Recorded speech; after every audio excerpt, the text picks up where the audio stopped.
हरे कृष्णा। आज हम नवे अध्याय का 34वां श्लोक पढ़ेंगे। 9.34। मत्मना भव मद्भक्त मत्याजी माम नमुष्कुरु मामेव एष्यसि युक्त्वा एवं आत्मनाम सत्प्राणेन मत्परायण। अर्थात श्री भगवान कह रहे हैं, अपने मन को मेरे नित्य चिंतन में लगाओ, मेरे भक्त बनो, मुझे नमस्कार करो और मेरी ही पूजा करो। इस प्रकार मुझ में पूर्णतया तल्लीन होने पर तुम निश्चित रूप से मुझको प्राप्त करोगे। श्रील प्रभुपाद इस श्लोक के परपट में पहली ही लाइन में एकदम क्लियर ये श्लोक कहना क्या चाहता है वो लिख रहे हैं कि इस भौतिक जगत से, इस कलमशग्रस्त भौतिक जगत से छुटकारा पाने का एकमात्र साधन कृष्ण भावनामृत है। क्लियर है। भगवान कह रहे हैं मेरा ही चिंतन करो, यानी कि हमेशा जब भी भक्ति के बारे में सोचो तो मेरे बारे में सोचो, मेरे ही भक्त बनो, जो सेवा करनी है, जो अर्पण करना है वो मुझे ही करो, मुझे नमस्कार करो। नमस्कार करने का मतलब सिर्फ ये नहीं होता कि भी जाके हाथ जोड़ दो। नमस्कार करने का मतलब है जो मैं इंस्ट्रक्शंस दे रहा हूं, जो मैं टीचिंग्स दे रहा हूं, उनको फॉलो करो, मेरी ही पूजा करो। यानी कि हर तरह से भगवान क्लियर कह रहे हैं। मैं बार बार इस प्रश्न को उठाता हूं क्योंकि मुझे लगता है ये महत्वपूर्ण है कि कोई अगर बाय द वे मेरी इन ऑडियो कमेंट्रीज में से एक को भी सुने तो जो मूल तत्व प्रभुपाद जी देना चाहते थे, श्री भगवान कृष्ण देना चाहते हैं, उसको वो पकड़ पाए। कि कई लोग ऐसा कहते हैं कि भगवत गीता तो कर्म प्रधान है, भगवत गीता तो ये कहती है बस अपना काम किए जा, ऐश किए जा। नहीं, मेरे ख्याल से तो मैंने गीता को पढ़ा है, गीता तो ऐसा नहीं कह रही। वो जो कर्म है, जो कर्म योग बताया गया है वो अलग है। उसमें तो ये बताया गया है कि आप अपना कर्म करिए, लेकिन कर्म तो करना है, इसमें कोई डाउट नहीं। गीता में ये भी लिखा है, लेकिन ये नहीं लिखा बस कर्म किए जा और ऐश किए जा। एक्चुअली वो कर्म भी कृष्ण के लिए करना है।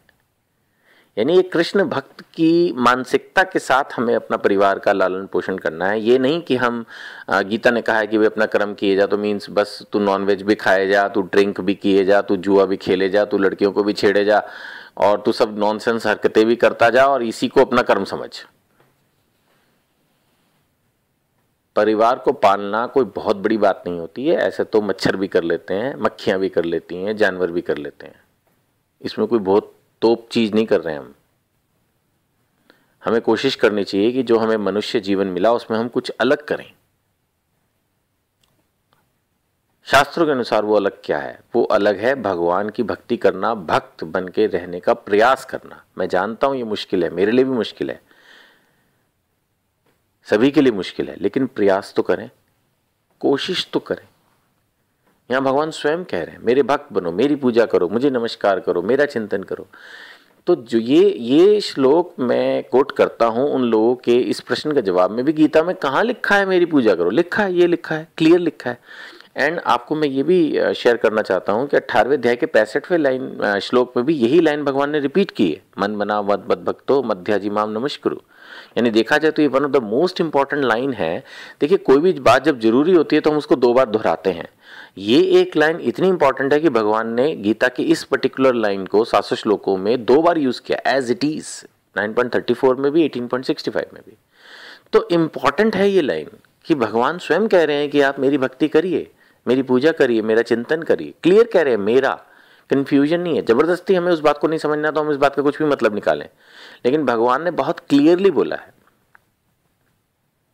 फिर भी अगर हम कृष्ण भक्ति की तरफ नहीं आकृष्ट होते, हम कोई भी नियम फॉलो नहीं करना चाहते, हम गीता नहीं पढ़ना चाहते, हम एकादशी नहीं करना चाहते, हम कभी भी भगवान के नाम का जप नहीं करना चाहते, आरती नहीं करना चाहते, दान नहीं करना चाहते, कभी किसी की सेवा नहीं करना चाहते, तो फिर क्या हो सकता है? इसका तो फिर कोई हल ही नहीं है। एटलीस्ट अब इस श्लोक को सुनने के बाद कोई ये नहीं कहेगा कि गीता में कहाँ लिखा है कि भगवान ने कि मेरी पूजा करो, गीता में तो ये लिखा है कि कर्म करो। नहीं, ऐसा नहीं लिखा है भगवान ने, तो ये ज्यादा लिखा है कि मेरी भक्ति करो। कर्म तो करना ही है, भक्त होगा वो ढंग से कर्म करता है उल्टा। जो बाकी लोग होते हैं वो शायद हो सकता है कि पैसा कमाने के चक्कर में कुछ भी करते हैं उटपटांग, या ऐश करने के लिए उटपटांग कुछ भी करते हैं। भक्त उल्टा नियम में रहता है, संयम में रहता है। वो अपने परिवार का लालन पोषण उनसे बेटर करता है जो भौतिक दुनिया में लगे हैं। तो ऐसा नहीं कहा जा सकता। तो इसलिए इस श्लोक का यही क्लियर कट परपट है। प्रभुपाद जी ने भी अपने तात्पर्य में यही सब लिखा है कि अगर हमें अपने जीवन को सफल करना है तो हमें कृष्ण भावनामृत को अपनाना ही होगा। हमें धीरे धीरे धीरे धीरे भक्ति की राह पर प्रोग्रेस कर कर जो परम पुरस्कार है श्री कृष्ण, उनको प्राप्त करना होगा। हरे कृष्ण।